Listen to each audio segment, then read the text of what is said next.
Tourette's podcast is not a medical advice show. It's a show about experiences. In the course of that, we may talk about medications or therapies or stories from the doctor's office, but don't mistake any of that for medical advice or direction. It's not. Get that only from people or places licensed or certified to give it, not from a massively fun and action-packed podcast about our life experiences.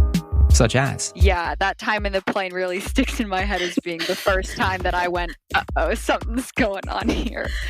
I know, that's so crazy. It's just on a plane. Yeah, just having a great time coming back from a family trip and then, okay, so that's the last time anything's going to be normal. This is Tourette's podcast, made possible with support of the Tourette Association of America and part of the Geeks Rising Network.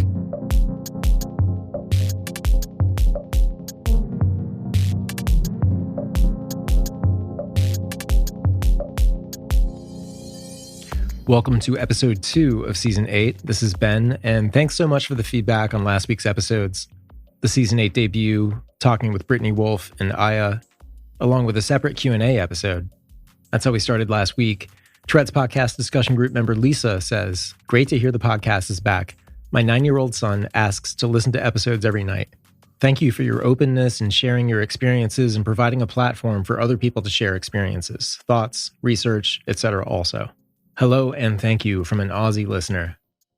Lisa, thank you, and thanks to all of our listeners and friends in Australia. More on that in a minute, actually. David says, "Love the guest host idea." So yeah, episode 2 continues what we did last week, which is to feature an excellent guest and an excellent guest host. And this gives you the opportunity to get to better know 2 different people from the Tourette community. Not only will you relate to them, but they really relate to one another here, which is one of these joys of doing the show, where you can hear things connect. And that's something you're going to get on this episode with my friend Kass, leading a conversation with Lilly, a guest whose story definitely has some timely points. Speaking of Lilly, their tics picked up later in life than the standard model average. Lilly being aware that, being open about your Tourette's online can come off kind of trendy. There's that view, like you're hopping onto some trend of being cute with your tics online. And, we've talked about this kind of thing. And that hit home with Kass. So you might know Kass already by the social media handle Tics and Tats, TICSNTATTS. And she's really vocal about making sure people are taken seriously when they exhibit signs of a neurological disorder such as Tourette syndrome. We've heard plenty of stories over the years on episodes of the podcast from young women who don't feel like they've been taken so seriously. Anyway, Kass is a PhD candidate from Melbourne, Australia, and I got to know her during the pandemic. She got her Tourette diagnosis last year, and she gets exactly where Lilly is coming from. It's really cool to hear how it unfolds, this conversation coming up. I love the point you're going to hear Lilly make about feeling imposter syndrome when it comes to you and your Tourette. But it sounds like I'm setting this all up to be serious and stuff. I actually had a lot of fun listening to this one. It's a fun tone and serious when it needs to be, but overall it's a really fun and rhythmic conversation. So here's Kass talking with Lilly on Tourette's podcast.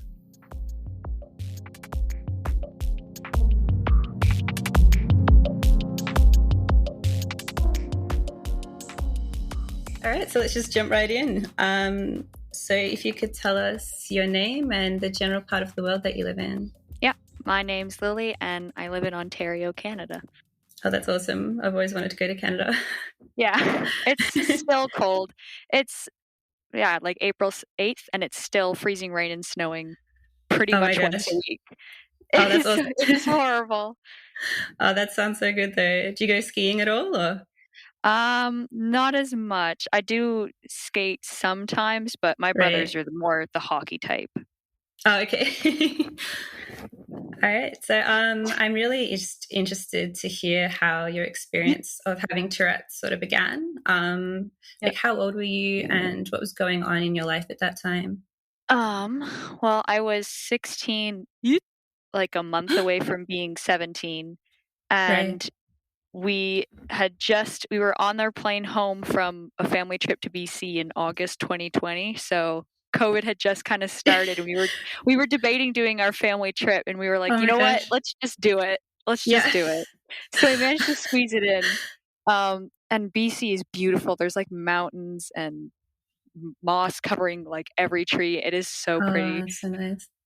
But we were on our plane ride home and then my neck just started jerking to the side, like Oh my over gosh. and over and over.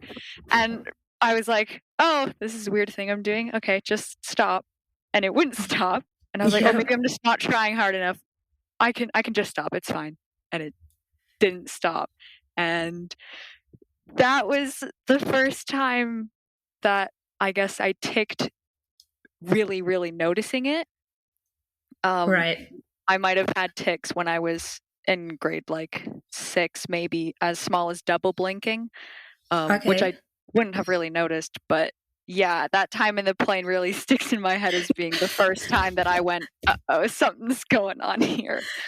I know, that's so crazy. It's just on a plane, like yeah, just having a great time coming back from a family trip, and then okay, so that's the last time anything's going to be normal. So what did your family think about that at the time? Well, it was basically nonstop neck moving for like 2 or 3 weeks, and we thought maybe like I had pinched a nerve or something in my neck. So I went to a physiotherapist because my neck was killing me, and also we thought, yeah, maybe there's a trapped nerve. And the physio helped with the muscle aches, but not so much with the actual tic. So I think by then it was like September, October. School had started online, I think it was. Yeah, it must have been online. Oh, wait, no, it was in person. It all blends together. I think it was in person because I was in physics class. And then I had a tic where I dropped my phone. I just would straight up let go of it. And I was like, oh, this is weird. Why am I doing this now? And by November, I was saying a few words. I remember the first time I had a swearing tic. I was doing some homework in my room, like 3 months after my tic started. And I just dropped an F-bomb right there. And I just paused, and just the first thing that came into my head was, this can't happen. Like, no. All this has been great, but this can't happen. Anyway, 2 years later, I swear like a sailor so much. It's just become so much bigger than it was before.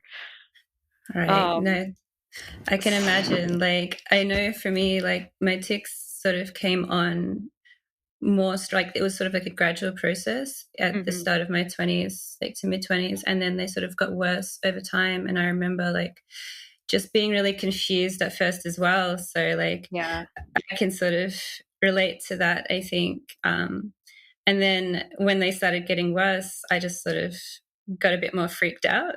Yeah. With like everything. Did you sort of find that as well? It stopped being a small little thing that I could ignore and started to become a thing where I actually had to pay attention to it and actually had to talk to my teachers about it. Because I had one in November sometime, I had a physics test, and I couldn't start the test for a good 20 minutes because I just could not keep my pencil in my hand. And that was when I started thinking, okay, I need to see someone about this so I can get something in place for school. Like, something needs to happen here because I don't think this is going to go away. Yeah. And I still have moments. It's been like 2 years now, and I've learned so much about it, but there's still times where I'm really annoyed by it, and sometimes just wish I wish this could have just happened when I was like 10. So that way by now I would have known how to manage it and I would know how it works. Whereas when it just hits me when I'm in the middle of high school, hopefully going to university next year, it just turned everything on its head because this was something I had never experienced before. So no, that was the same sort of thing for me. Is like when I first started having the tics, like I didn't know what they were at all. I thought they were really weird and I just sort of ignored them and I didn't talk to anyone about it. I think I talked to maybe one friend. And then just like years went past, and when they just started getting worse, and I was just like, I can't hide this anymore. I need to talk to, like my partner about this because I'd hidden it from him as well. So that must have taken a lot of effort. It was kind of weird because I would just have them more so when I was alone. I don't know. I think maybe I was like more relaxed or something. I don't know. But yeah, no, it's kind of interesting to hear someone else with the same experience where you sort of tried to ignore them too, but then it sort of got to that point where you just couldn't anymore. You needed to say something. Yeah, I mean, like I had looked up like weird muscle jerks, and something that came up was Tourette's. And I was looking at like the diagnosis list, and I was like, oh, well, mine didn't start till I was like 16, 17, so it can't be that. And here we are. No, I did the same. Like I looked at things online and I was sort of like, what could be explaining this? And I came across like some Tourette's sort of content as well. And I thought, well, maybe it's this, but it can't be this because, you know, it mostly affects guys and, you know, it comes on during childhood and then it mostly gets better as you're an adult. So I just sort of felt really like, I don't know, I guess invalidated in my experience because I was like, well, what is it then? Like, yeah, exactly. Like when I was diagnosed, I got diagnosed pretty quickly. It was April 2020, so not even a year before the tics started because I had so many comorbidities that went along with Tourette's, and the way I described the tics, my doctor was like, yeah, that sure sounds like it. But when I got diagnosed, a small part of me was convinced I was faking because like my tics aren't like how other people's are. Mine started super, super late. Mine started when there was a big spike in functional tics and everything going on. So I was like, well, maybe it's just that. Maybe I'm just faking. Maybe I'm just trying to hop on a bandwagon for attention. Like, and it was definitely like the age thing for me that made me go, oh, I must be faking because this never happened before. There's no way. And it's taken me a while to go, okay, you do have this. It's just a weird thing that just so happened to go against literally every odd. Like I have coprolalia. Not many people have coprolalia. I'm like, my gender is female. Like mine started late in life. Like everything was just so against the odds. And I was like, how did I get this unlucky though? How? What are the chances, right? Yeah, what are the chances? I got everything that should not have happened, and all during a time when tics was a big thing, and I felt like such a trend, which is such a weird experience, like thing to feel. But I was like, I feel like I'm a big trend. Like when people see me, they just go, "Oh, there's that new social media trend of tics." Oh my gosh! It just added a whole new layer of embarrassment to ticking in public. I was like, everyone thinks I'm faking. I'm convinced. No one believes me. Well, it's already like a lot to handle as it is, you know, having the tics just come on more and more over the years. And that's something like in itself that's hard to sort of wrap your head around. Yeah. And do it because it can affect your life in so many ways. And then just the timing of it all, because I'm the same, like my tics sort of got worse like around 2019, I think. And so it was around the time, like I only got diagnosed with Tourette's last year. So I like know how you feel, sort of feeling like, oh, am I just part of this trend? Like, am I faking? You know, like what's going on? So no, it's so crazy. But I think that what you're describing is sort of like something that's really like common, especially for people who have tics sort of become more like severe when they're older, and that's like imposter syndrome. Where it's sort of where you just where it's like you feel like a fraud, or like, you know, you're faking, like you said. And and that can be really like difficult to deal with. Yeah, like especially because I had all these medical professionals going, yeah, you have this. I don't know why. Like, I don't consider myself to have a very big ego, very much self-esteem. But for some reason, I was like, oh, I know more than this doctor. I know more than this doctor. I Googled this once. I know so much more than this trained doctor. I'm faking. I'm just so good at tricking my doctor. Like, so that's not how that works. So what were doctors like telling you? Was it more that it was like the functional side of things, or was it like Tourette's or? Well, it was really pretty much straight away was the discussion about Tourette's because of the way I describe my tics, where I can feel it coming, and then it feels like when you're about to sneeze, like I could feel it coming, and then it would happen, and I'd feel better after. And also with like OCD and anxiety, that kind of added on to it, and also just like a history on my my dad's side, just having lots of like things like epilepsy and lots of OCD related things. So my doctor was pretty much straight away like, okay, well, this sounds like Tourette's. He went through, it was like an hour and a half long appointment where we went through everything, went through like anything that had changed recently in my life, anything I might have been eating different, like any medications I was on that was different.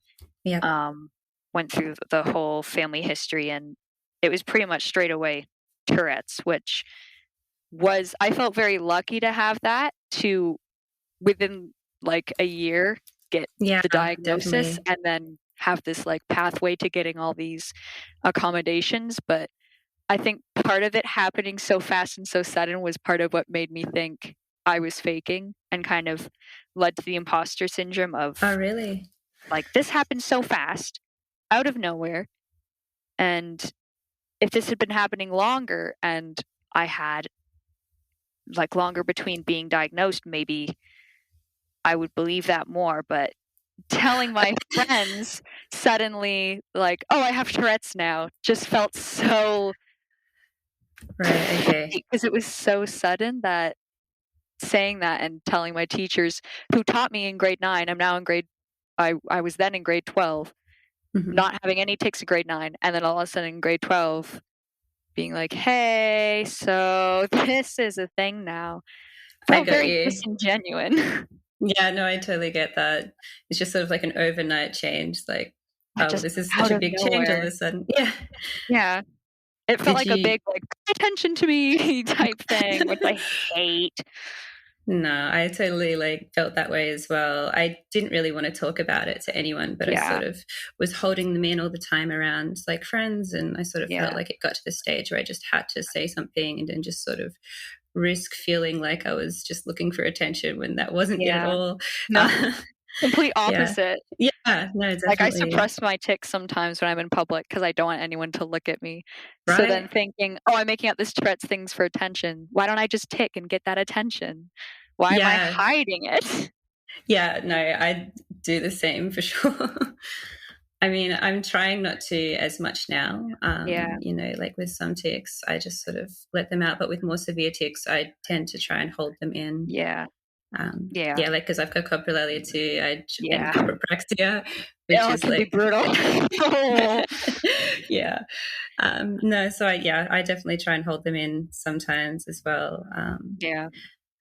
But so you mentioned though that with your like diagnosis, you kind of would have preferred for maybe it to go for a bit longer.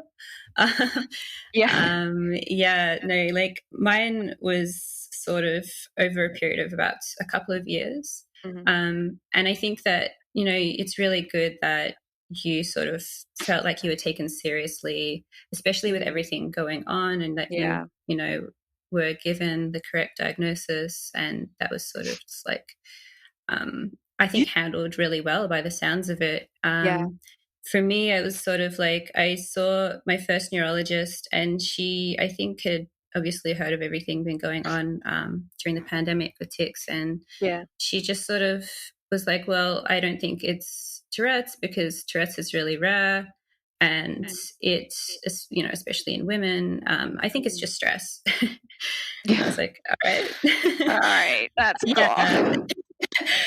So I was really upset by that for a long time, and it took me ages to like actually go out and get, you know, see a movement disorder specialist and actually get, you know, what is now my Tourette's diagnosis. But I'm really glad that you had what sounds like a positive experience, because I've heard from other people that they feel a little bit invalidated or just not taken seriously with what they're telling like doctors. And I think there's a lot of sort of lack of understanding still out there Yeah. about, Tourette's, and especially Tourette's, in women or, Yeah. Yeah. non-cisgender males.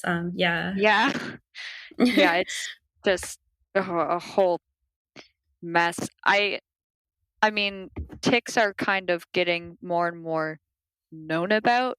It's getting Mhm. spread more and more information wise, which I think is really great, but also there's like so much more that could be done for it. Like when I was first having my ticks, I remember I was on a Discord call with a couple of my friends, Okay. and they thought the things I was saying was really funny, so they were trying to get my ticks to fill in the blanks and made me feel like a huge just circus act for people's entertainment. And then Right. one person was like, "Oh, if I say this slur over and over, will you get it as a tick?"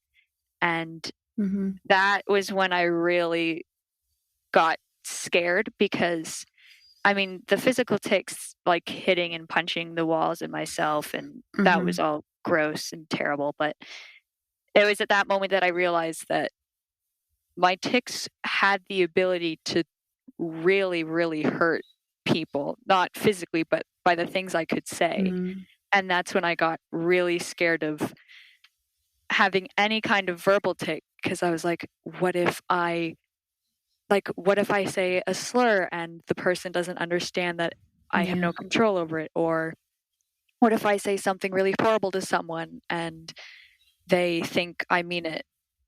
Yeah. That was when I really went, oh boy, this is not great.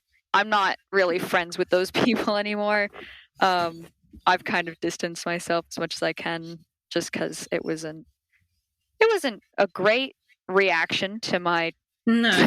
disability diagnosis. Oh, say something funny. No. Yeah, it's great, huh?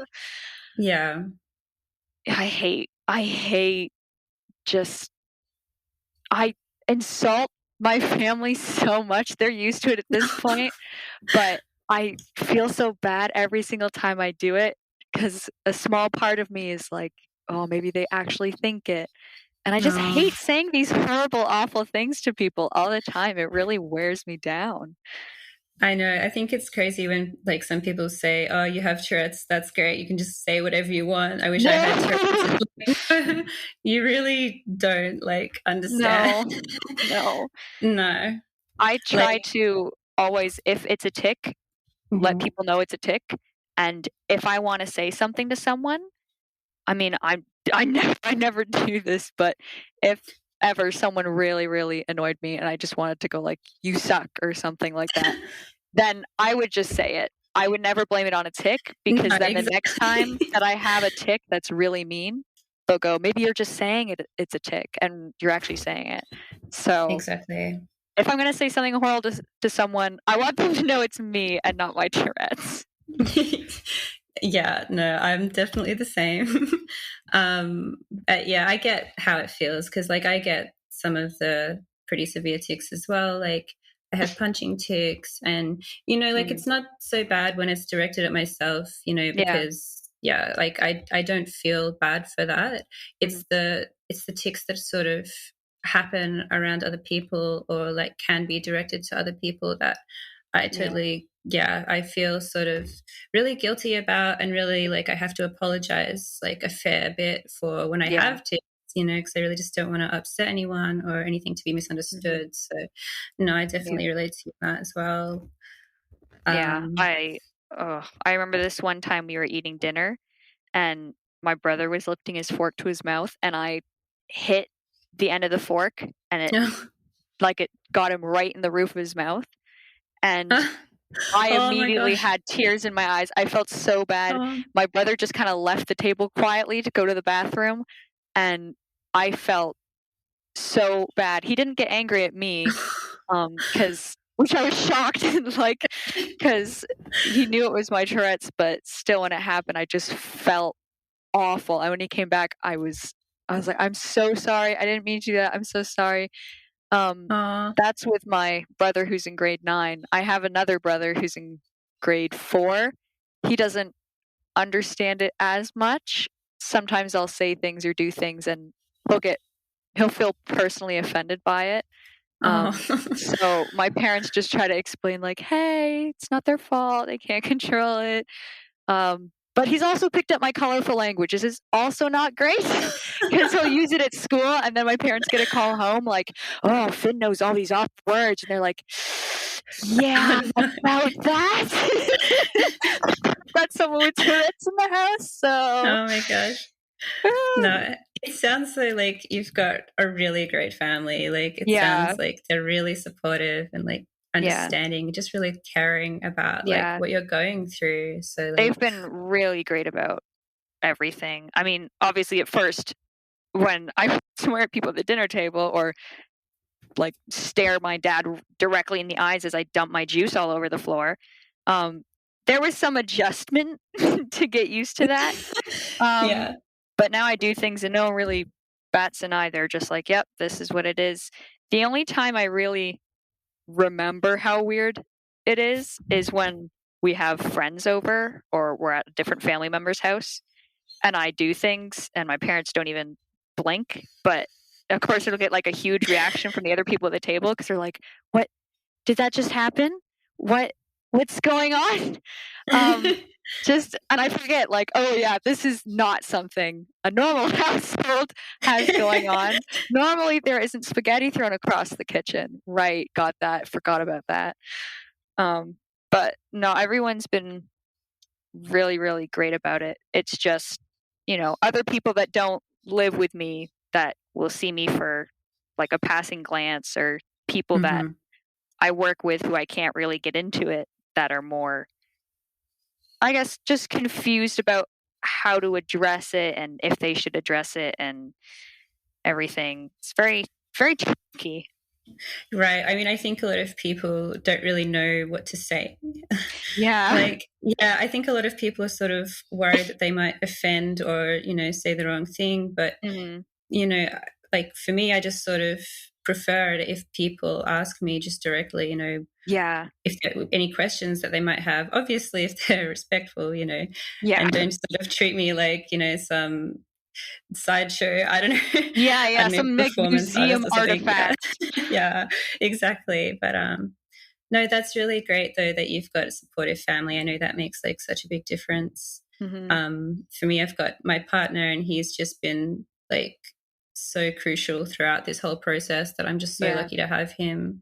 And like the tics have sort of become more normalized in the household now where it's sort of I just have them and I don't even realize that I'm having them, but every now and then I'll just have some really funny one and then it's like we just burst out laughing. It's like I have Tourette's, but some people, I'll say something funny and people will be like, can I laugh at that? I'm like, I'd rather you laugh at it than just kind of sit there and stare at me awkwardly. If I say something hilarious, you better laugh because I know I'm going to be laughing. Right. I mean, I feel like sometimes it would be weird if you didn't laugh at certain things. But you sort of mentioned earlier, and this is something I wanted to sort of like touch on with you, is you wish like that you might have had tics sort of come on at an earlier age because you felt like it would have been sort of easier for you to have handled it by now and you would have been more used to it. Are you able to just sort of tell me a little bit more about that? Yeah. I mean, obviously I'm happy for all the years before when I didn't tic and I could just, not worry about being bullied and all that stuff because I've never really had to worry about being bullied. Either it was grade 12, you're all wearing masks so no one can see my facial tics, or it was online and I had my camera off, so it didn't really matter. It's handy. Yeah, it's pretty handy just to turn off the camera and be like, oh, now I can just tick and do what I want. And there's a mute button, which is excellent. But yeah, obviously I'm glad I didn't have to get bullied and all that, but a small part of me is still like, if this had happened when I was younger, I would know how to deal with this. I would know things that could happen. I would have a better idea of how to educate people. And it felt like when they happened, I had built up my life and kind of had small idea of a direction I wanted to go in. And then everything fell to pieces before my eyes with a thing that I only knew about because I Googled it, and it was just a whole mess. I was going to go to university this year, and I decided to take a gap year because I needed time to figure out this whole Tourette's thing and how everything's going, which I'm glad I did, because I would not want to be in university right now with these tics and trying to figure out how it works. Like 6 hours away from home, like that's not good. Yeah. Also because I've started experiencing non-epileptic seizures. So I'm like, I wonder how that would have been like if I was 6 hours away from home and I had my first one and I'm halfway through university. Like, where do I even go from there? So I'm very, very happy that I stayed home. This would have been a mess. Yeah, for sure. For me, I know that, like, I kind of see the pros and the cons to having tics come on at a younger age. I can't even imagine how difficult that would be for a kid to have to deal with. Like, horrible. Yeah, because you don't know what's going on, and it's like so big and so scary. And then, the whole bullying aspect of things as well. I can't imagine. And then going through puberty, like, just, oh my gosh. Do you want to throw anything else at me? Please, no. Oh, no, definitely. But I can relate to what you're saying, because that was one of the things I thought as well is, I've built up this life now. I thought like I had a pretty good idea of who I am and like my identity. And then these tics came on, and it sort of felt like my world was just crashing down, and like everything I knew about myself was sort of just disappearing. And I felt that is something that's like really unique, that's not talked about, and it can be so challenging. So I can definitely understand like what you mean and how you sort of felt with that as well. Yeah.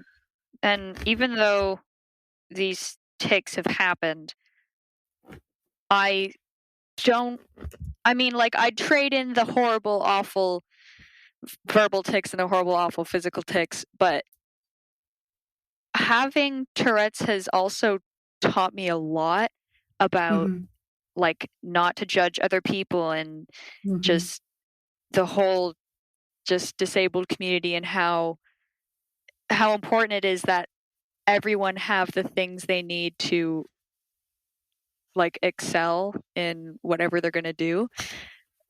I think when I was like grade 9 or 10 was kind of ignorant about anything really outside of my bubble. I didn't really try to see what was going on outside of it. I didn't really try to research things. I didn't try to understand things. I just went, okay, this is what I know. I'm going to stick to that. And I did like sometimes look at people who were different and just kind of, wonder what's going on, and maybe judge people before I even knew anything about them. And now that I have Tourette's, it's really opened my eyes and made me go, hey, check yourself, you don't know what that person's going through. You don't know what's going on with them. Like, guarantee they don't like being stared at. And you need to really look at all the different types of people. There's so many different types of people and so many different, disabilities and conditions that existed that I didn't even know about and didn't really take the time to learn about because I didn't think they were important. But now I'm learning everyone needs a shot to do what they need to do, and everyone deserves to have time to explain. Like, you shouldn't, if someone's acting weird, you shouldn't just brush them off. You should just sit and go, okay, maybe they have something I don't know about. Maybe they're having a rough day. Whatever it is, not my business, not my place to judge them. We've all got different stuff going on. So in that way, I'm kind of glad because it's probably helped me be not as terrible of a person as I might have been before. Right. That's so important, I think, to sort of be able to recognize maybe those judgments that you had previously, and then sort of now I think maybe look at things a little bit differently and go, well, I've had this my own experience. I know what it feels like to be different and to have these sort of challenges. And I think that's really important because it can give you so much empathy for other people.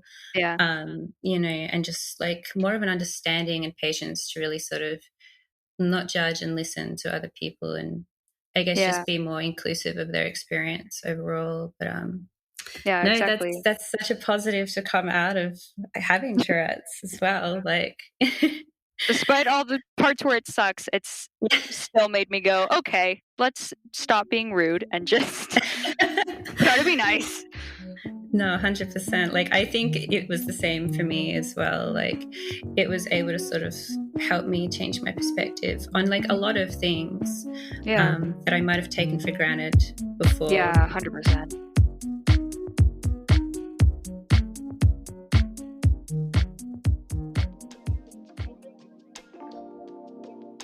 The Tourette Association of America is the premier nonprofit working to raise awareness, advance research, and provide ongoing support for those with Tourette syndrome or a tic disorder.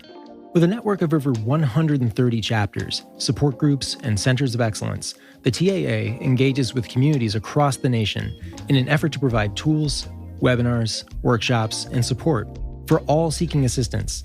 As a primary sponsor of Tourette's podcast, the TAA supports authentic conversations showcasing the diverse representation of the Tourette community. To learn more, go to tourette.org. That's TOURETTE.org. The Tourette Association of America. Uncontrollable, unstoppable.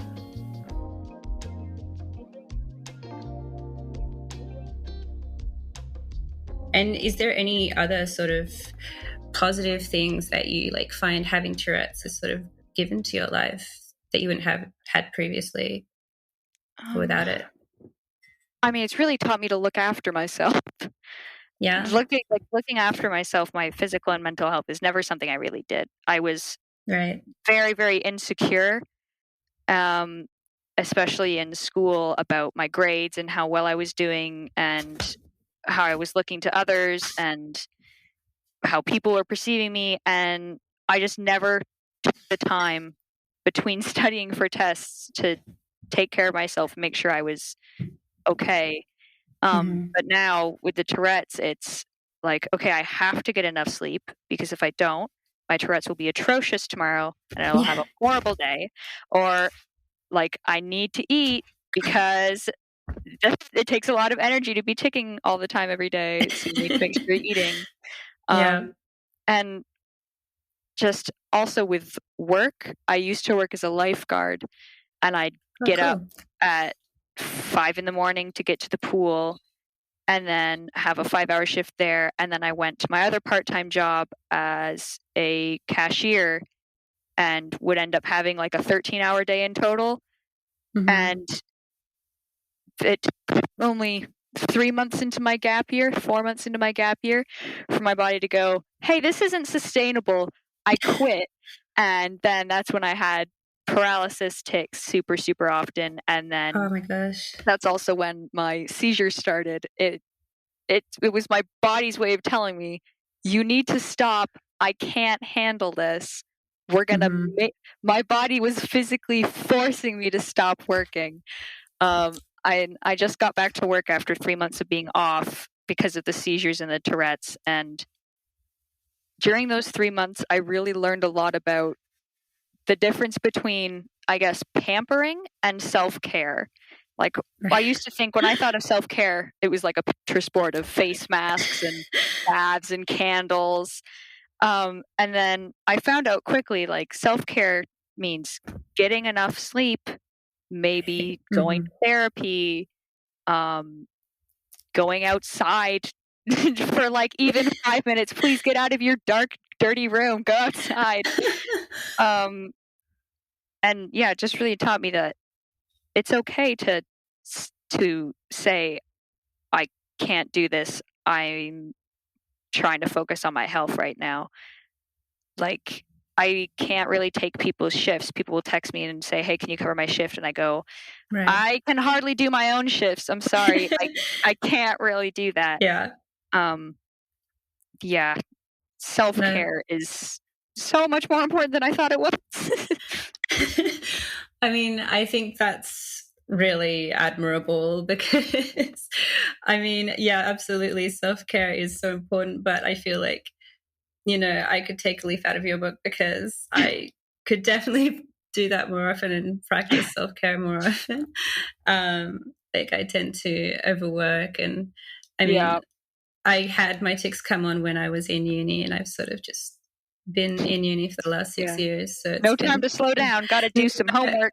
No, but like hearing you say that, it's sort of just reaffirmed for me the importance of it. And it's like, well, no, I just need to sort of prioritize like my own mental health and physical health as well. So I think that's like an important message for people to hear as well. Mm-hmm. Yeah. Like if I had taken care of myself in like this year, September, October, November, then maybe I wouldn't have had to take a whole 3 months of doing nothing. If I had just looked after myself a little bit, just like do a little small thing every day, then I might not have been in this situation I'm in. So even if I'm like, I don't have time to like take 10 minutes and just read a book. I don't have time to do this. It's really like, well, you can either do this thing, is what I've learned personally, is you can either do this thing and, have a nap, or you can have a seizure later. So, pros and cons, figure it out. No, definitely. I think it's really important as well because a lot of people sort of can get what's called tic attacks, which is sort of where it's like, it's all like the tics all at once. Like bouts of severe and sort of, I don't know, unsuppressible tics that really sort of come on, and they can be super scary. So I think that self-care is really important as well, just to sort of prevent situations like that. But have you had any sort of experience with tic attacks yourself? Oh, yeah. Oh, yeah? Oh, yeah. At the beginning of my Tourette's, when I was in class, I developed really, really bad social anxiety. Just, constantly thinking people were looking at me, which, to be fair, some of them probably were. So that wasn't completely unfounded, but I would suppress all my tics all the time and then go home and have a massive tic attack, which would just like make me so tired for the rest of the evening. And also I went through a medication roulette where I was trying a bunch of medications, and one of them gave me a tic attack every day. And I just went, nope, this one's not for me. But tic attacks are rough. The thing I learned is you gotta, if you are in an environment where it might not be safe to tic, if you can take even like 5 minutes and just like, for me, when I'm at the cash, if I need to let out a bunch of tics, I'll go to the bathroom or I'll step outside for a second for like 2 to 3 minutes and just let my tics out, let it happen, and then kind of head back in. And any tic that I can let out that won't be screaming at a small baby, any tic that I can let out that's not that, I will do, just so I don't have to have a massive horrible tic attack that just makes everything worse in the long run. No, I'm definitely the same. Like, I think that's one of the other reasons that I wanted to sort of start ticking more in public is that so that pressure just didn't build up, and then I didn't get home, and then it was just like just outbursts of just tics constantly. But yeah, no, they can be really scary for sure. Like, especially when like my tics started getting worse. I think like the anxiety and like just the fear from all that happening and not knowing what was going on really like brought these like attacks on. And that was just the scariest thing, especially because back then I didn't know what like I had or, what these tics even were.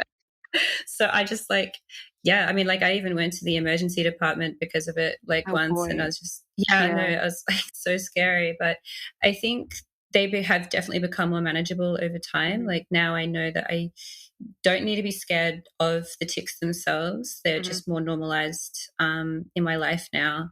And sort of like being able to manage them in the way like you can let them out like in certain situations, and that will help later on. And like if you are having a tic attack, just sort of, you know, be in a calm environment. Don't focus on them too much, because that's what made them worse for me. And so I think that definitely it takes time.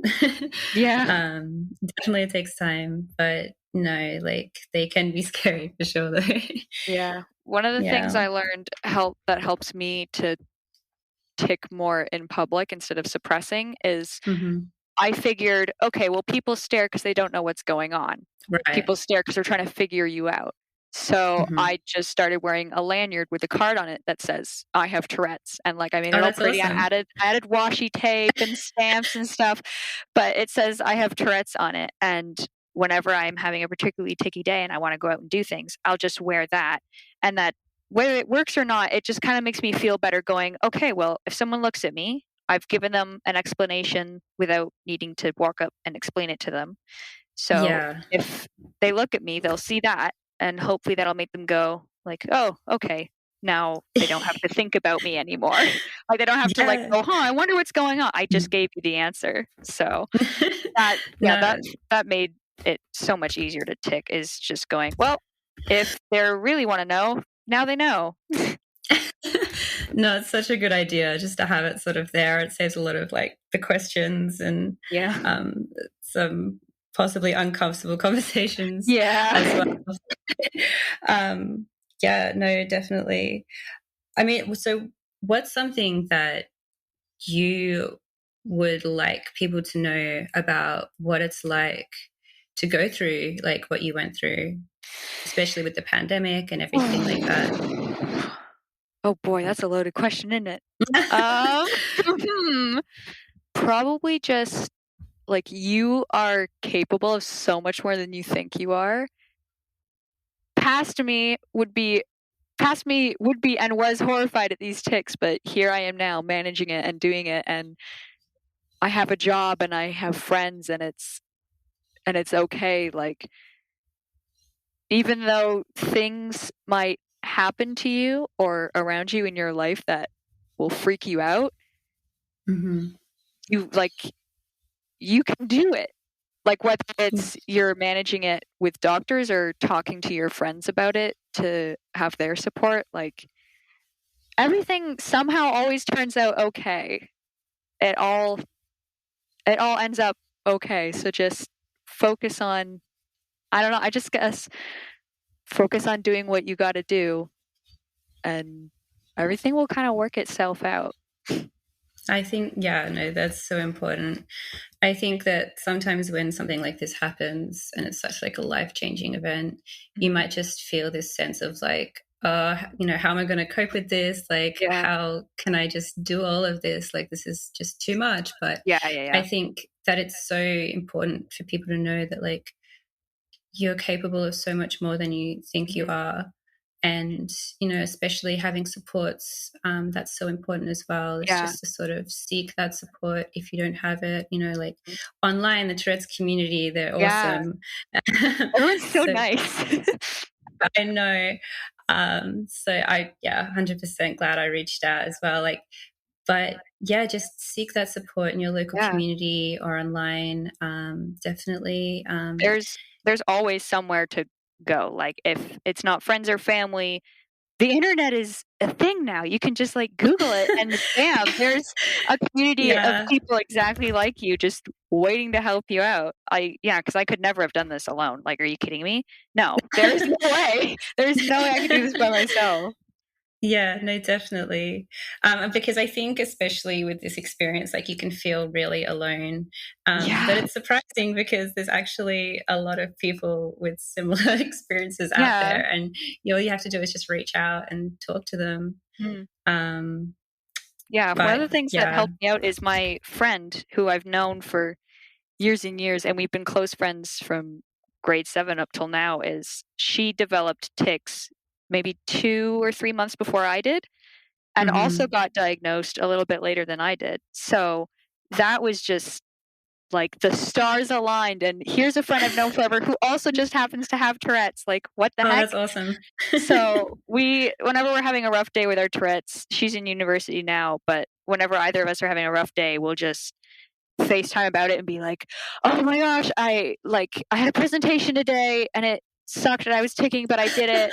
Or like, oh, today I had like a customer ask a rude question to me, but it's fine. Like we just FaceTime and go, this sucks, but it's okay. Oh, that's so good. Like, I think it's awesome to have people to talk to as well that like have similar experiences to you, and like so you can really sort of relate to them as well. Like, that's so good. Yeah, because you can explain it to other people, like how it feels, the tics and everything, as much as you want, and they'll never entirely understand exactly what you're talking about. So yeah, just finding someone with the same experience feels so good, because you'll know what the other one's talking about without having to use many words.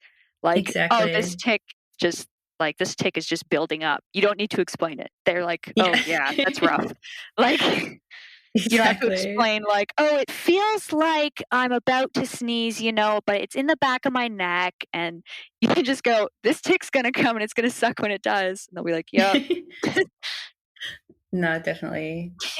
I think like something that you mentioned as well is that it can be really difficult, like all of this coming on at the start and like to deal with, but over time it becomes like a lot easier. And I think that is something that's really important for people to keep in mind too, is just that while this may be overwhelming and you might feel alone and like, oh my gosh, how am I going to cope with all this?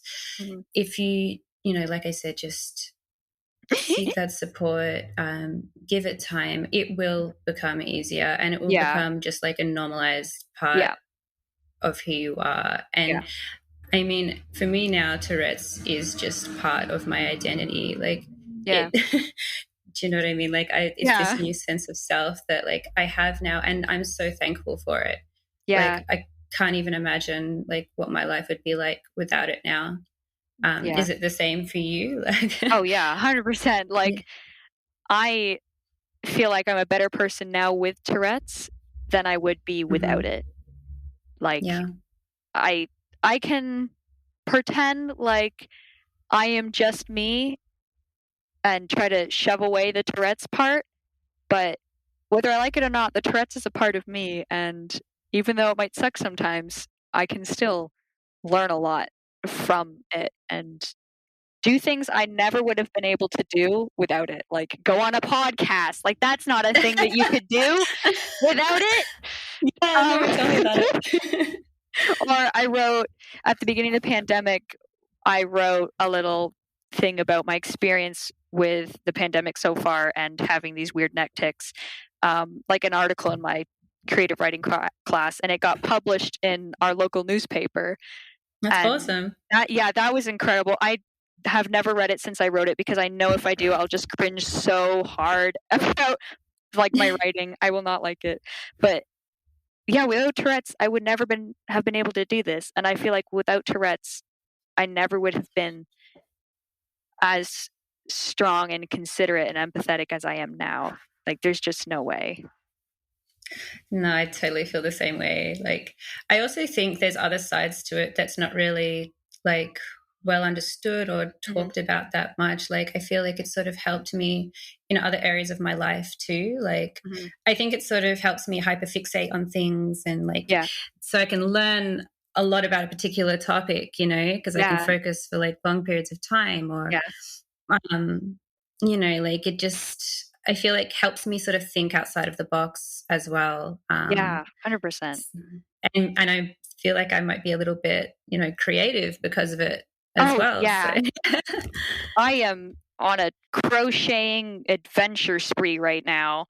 Like, I have made a bag and I'm making 2 sweaters. I already made a sweater, and I've always been big in drawing and crafts and stuff, and that's awesome. Just super constantly making a thing, and it might make my room a mess, but I like to do it. So No, I'm the same. I love knitting.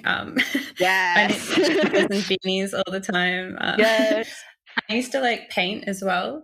So that's something I definitely want to get back into. But no, like it's crazy just how I think that Tourette's like can sort of impact just the way you sort of think and maybe go about things as well. That's not really talked about as much. But it's like having a superpower with a couple of cons.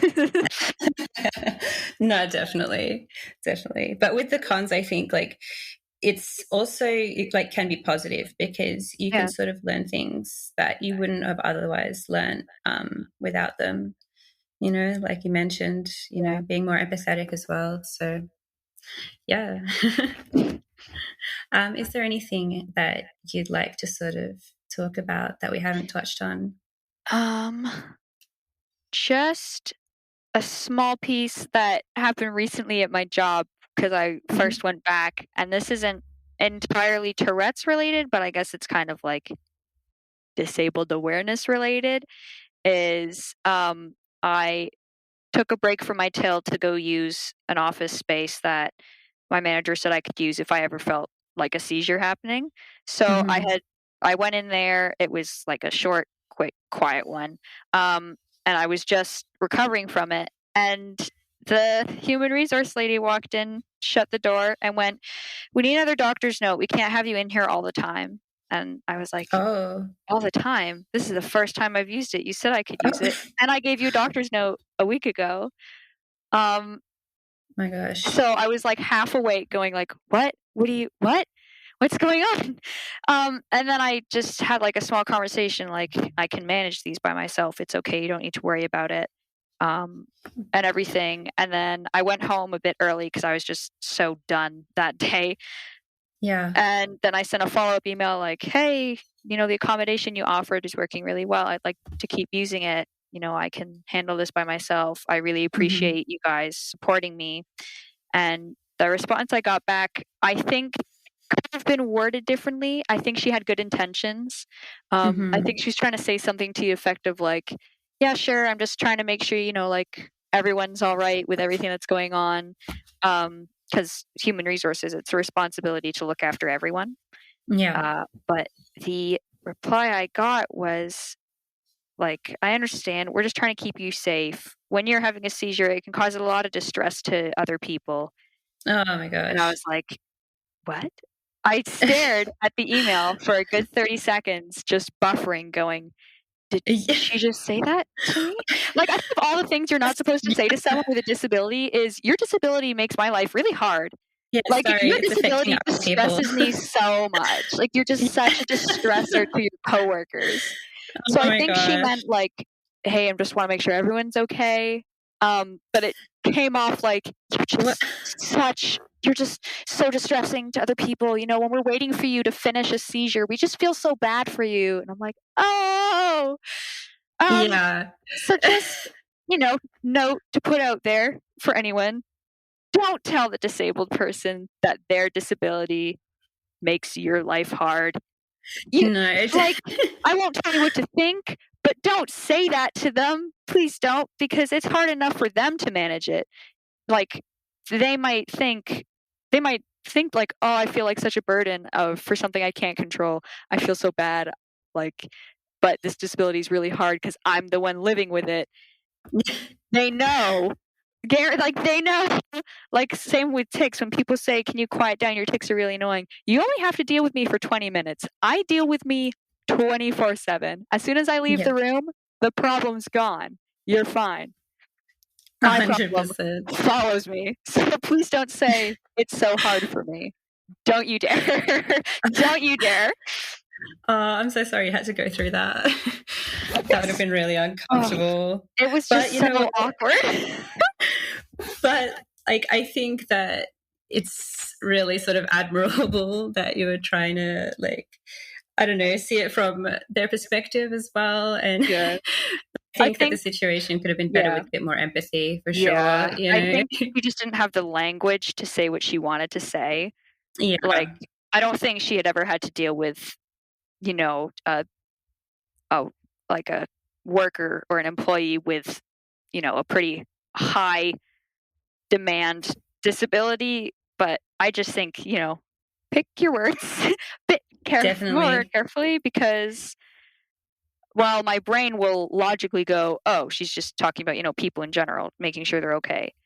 On an emotional level, it really goes, ooh, okay. It just made me want to like suppress my tics and hide my seizures even more, because I'm like, oh, I don't want to bother you. But no, that's not surprising. But yeah. No, definitely. Yeah, I still worked there, and I saw her and just kind of was like, hey, we good? Like, are we okay? Yeah, it's just like the one-off time where I was not expecting it, and just well, you shouldn't have to deal with that. Like, no one with a disability should have to deal with that, because we have our own challenges, and a lot of the time we're self-conscious, or we might be, and it doesn't really help at all for other people, like, to sort of just not really consider that, and to just make us feel like maybe we're the problem. So I think that's definitely an important sort of message to get out there. Yes, there's so much. Have a bit of empathy. Yeah, there's so much, like, you don't see, like, you don't see, like, my day to day. You don't see, like, when I wake up, when I go to bed. All you see me for is like 5 hours a few times a week. You don't entirely understand. You might think you know better than me, but or better than the person with the disability, but they live with it. They know the ins and outs of it. So don't try to teach them about the thing that they have. Exactly.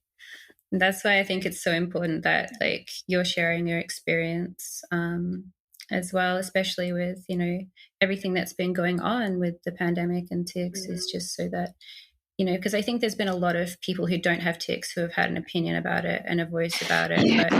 But I think that people who have actually gone through it are kind of overlooked a bit. And, so that's why I think it's amazing that we've been given this platform to sort of share a bit about, what it's like living with tics, especially during this time. So since it became super, like, a big story in the media, everyone's had an opinion about it. Like, oh, well, obviously so and so's faking, or, well, obviously blah, blah, blah. Or like, oh, because it can't be seen on, like, any brain scans. Like, it's not real. It's like a made up thing. Or like, oh, I think that this. And all the people with the tics are, like, trying to talk and trying to say something, but they just get drowned out by people going, oh, you're a faker. You don't actually know how they feel. Let me, a non-ticker, tell you how they feel to you, the Touretter. Like, please stop. 100%. No, that's definitely something I've dealt with as well. It's sort of like, I feel like this media message has really sort of, a lot of people have, like, heard it. And I think that's sort of instilled in them this message that, people who are older, or, maybe female, maybe more like so faking their tics. And I think that can be really harmful. And I think, like, just from personal experience and people I know, like, it's sort of resulted in a fair bit of cyberbullying, just from people who don't understand, like, just accusing them of faking. When really all that person is trying to do is just spread awareness, connect with other people. So, I think that's definitely just been disappointing for sure. And I'd like to see that change soon. Yeah, like a person who Googled it once and thinks they know everything, going to a person who's taking, like, social media page and going, you're faking because of this. Right. Like, you are not a doctor. You know nothing. Like, especially with teenage girls, it's like such like oh, you're just doing this for clout, or you're just doing this for attention. And like, just so many horrible things, because I feel like teenage girls have a hard enough time as it is. Like, they can't really do anything without being, like, mocked for it. Like, so how they should be, or or like you're not actually a fan of that band. Name 3 songs, and then going, oh, you're just doing this for clout. Like, just let them exist. Maybe try letting them exist. Like, if they are faking, you're not going to be the one to suss that out. It's going to be a medical professional going to suss that out. Like, not you. Guarantee not you. Exactly. And I think it's really just harmful in general. Like, it's just something that people shouldn't do at all, because it can really sort of, I don't know, propagate this notion that just everyone with tics, like, are they faking? Let's like just put them under a magnifying glass and compare them. And I think that's just really like this toxic culture that we've sort of seen lately that really would, be happy to see stop, like, because it can be really difficult people to deal online with. exist. Let them exist. Like, instead of seeing someone and going, okay, are they faking? Are they not? Just go, oh, this is an interesting thing that they have. Like, let's learn about it. It's not about are they faking or not. It's okay, they're spreading awareness. It's like innocent until proven guilty, dude. Like, don't attack me, please. Just let me exist. Like, would you walk up to someone in the street using a wheelchair and go, you're faking, your legs work fine? No, you would not. Right. You would never do. You would never assume that person doesn't need a wheelchair. So why do you come online to someone with tics and go, well, you're faking, that's easy to fake, you don't actually tic when you're alone? Like, how do you know? You don't know. I know. Like, it's crazy to me that people like are just so sure about their opinion, when it comes to they know that, everything. Don't worry. They know their uncle's aunt is a doctor, so they know everything. No, definitely. But no, I think it's been so amazing, like, talking to you. I've just really enjoyed it. It's just been great talking to someone else with like a similar experience to mine as well. And I know that there's like a lot of people out there with an experience that's similar to ours, who might just sort of be feeling a bit underrepresented or like alone in what they've been going through. Yeah, definitely. This has felt so good to talk about like stuff that I've never really seen anywhere else, being like, this is me, so ta-da, and someone else is on the same boat as me. Like, yay, I'm not the only one. No, for sure.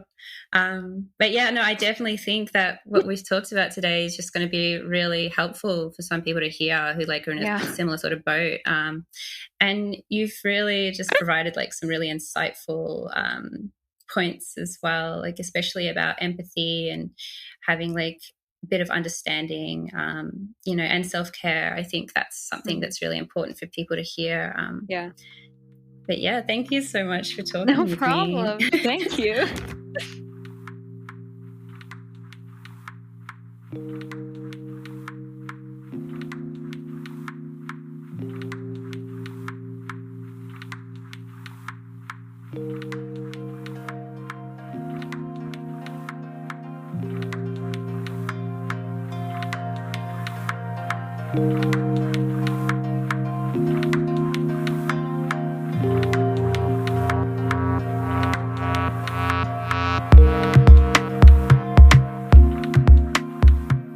Thanks for listening, and thanks so much to Kass for taking the reins on this episode. It was such a great conversation with our guest, Lilly. Love how these guest host episodes are coming out. And yes, I'll be hosting episodes as well this season, but again, I want to make sure to diversify the hosting a bit more than just myself. So thank you, Kass. Thanks, Lilly. That was great. And let us know what you thought. You can email me at tourettespodcast@gmail.com or through the contact form at tourettespodcast.com. Thanks also to the Tourette Association of America online at tourette.org, where you can find an events calendar, you can find webinars and other fact sourcing on Tourette.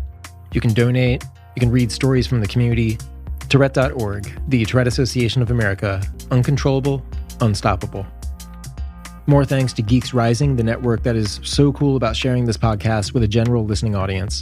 They're also some of the coolest people I've ever talked to. They look out, is what they do. Tourette's Podcast and more at geeksrising.com. Join the Tourette's Podcast discussion group on Facebook, run by the amazing Sophia in the UK. She deserves many thanks. Join the discussion group if you haven't already. It's a really great, peaceful place to talk about Tourette syndrome and related things. And follow the podcast on the usual social channels. Leave a nice review if you can. And we will talk to you next week. This is Ben.